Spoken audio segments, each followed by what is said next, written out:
অর্থাৎ হৃদয়কে পরিশুদ্ধ করতে হবে। নামাজে হুজুরি, যেই নামাজ পড়তে গেলে আল্লাহ ছাড়া অন্য কারো কথা মনে হয়, সেই নামাজকে বর্জন করে হুজুরি দিলে অর্থাৎ একাগ্র চিত্তে নামাজ পড়ার কথা আমাদের মহান মুর্শিদ বলে গেছে। সেই সাথে আশিকে রাসূল হওয়া অর্থাৎ কি রাসূলের আশিক, রাসূলের প্রেমিক। রাসূলের প্রেমিক হতে হলে কি করতে হবে?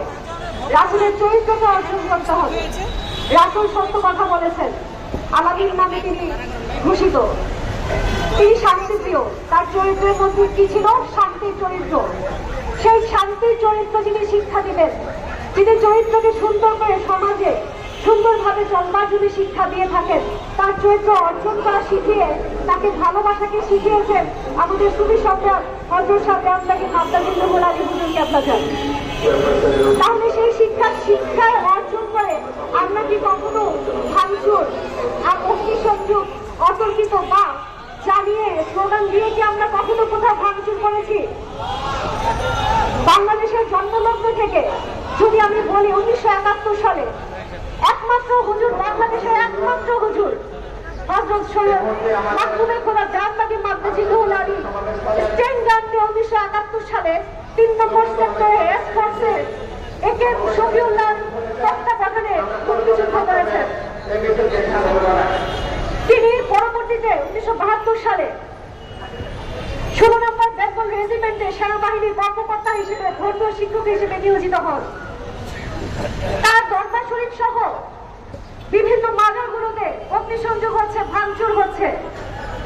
এটা অবশ্যই নিন্দনীয়, সরকারকে দেখতে হবে এই বিষয়ে। তিনি যে শিক্ষাগুলো দিচ্ছেন সেই শিক্ষাগুলো সম্পর্কে আগে জানতে হবে। প্রয়োজন বোধহয় যে ডক্টর ইউনূস আছেন, যিনি এখন তত্ত্বাবধায়ক সরকারের প্রধান, তার কাছে আমার কিছু কথা বলার আছে।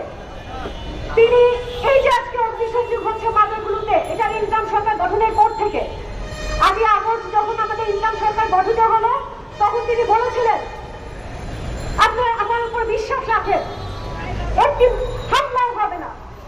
ওনার কথার যৌক্তিকতা কতখানি হলো, ওনার কথার প্রমাণ কতখানি হলো, আমরা কি তার প্রমাণ পেয়েছি?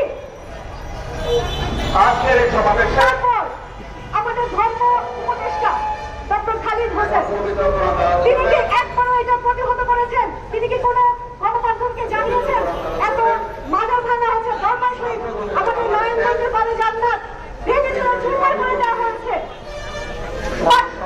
আমাদের বাঙালির অশেষ ভাই আল্লাহ অশেষ রহমতে সেখানে যে হয়তো পুরীর খোদার রজা শরীফ আছে, তার বহাল তবিয়াতে আছে, কিন্তু উনি কি কোনো খোঁজ খবর নিয়েছেন? উনি কি একবারের জন্য কাউকে নিষেধ করেছেন দেশবাসীকে যে আপনারা এরকম অগ্নিসংযোগ লুণ্ঠন করবেন না?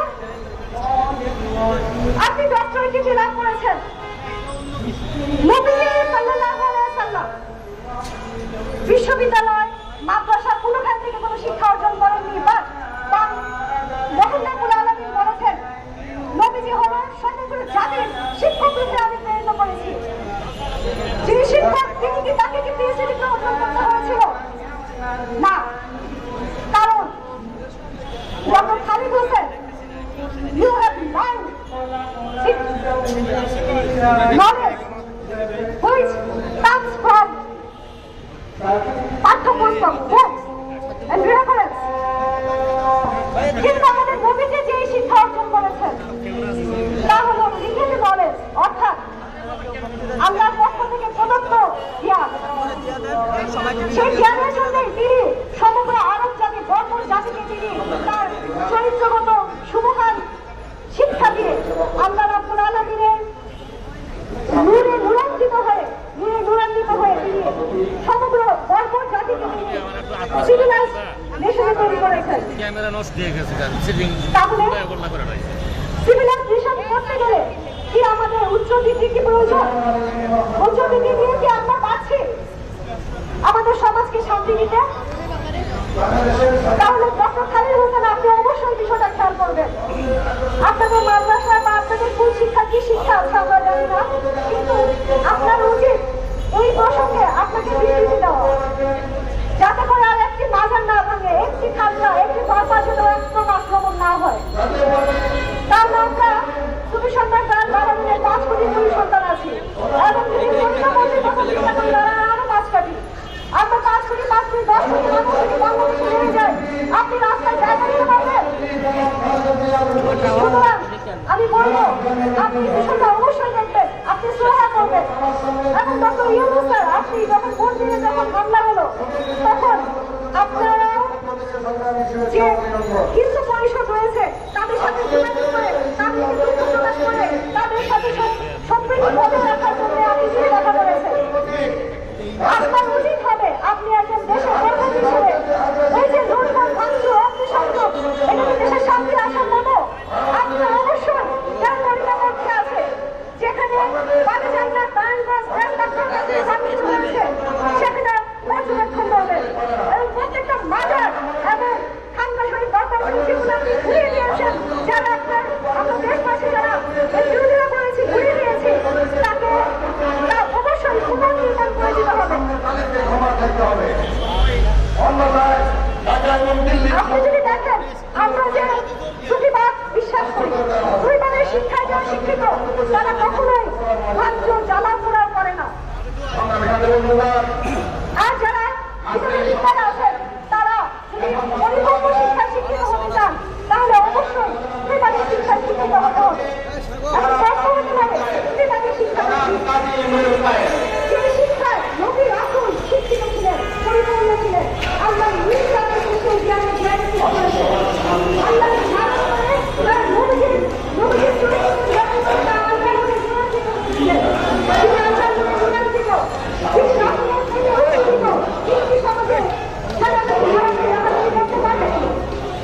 তখনই না আপনি কোনো সময় এইরকম পরিস্থিতির সৃষ্টি হয়নি।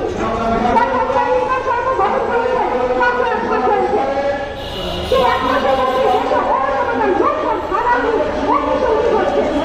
অবশ্যই আপনাদেরকে এগুলোকে প্রতিরোধ করতে হবে। সুতরাং বিষয়গুলোকে আজকে আমরা এসেছি প্রতিহত করার জন্য, প্রতিরোধ করার জন্য। এগুলো সব মহল সতর্ক থাকে, আর যেন পরবর্তীতে একটি বা লক্ষণ কোনো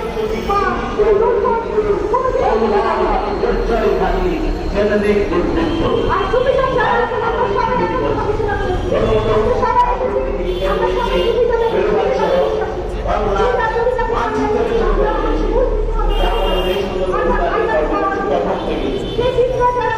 আমরা সাংস্কৃতিক তৎপরতায় মানুষের চিন্তা শক্তিকে আমরা সবাই একসাথে দেশের জাতীয় ধ্বংস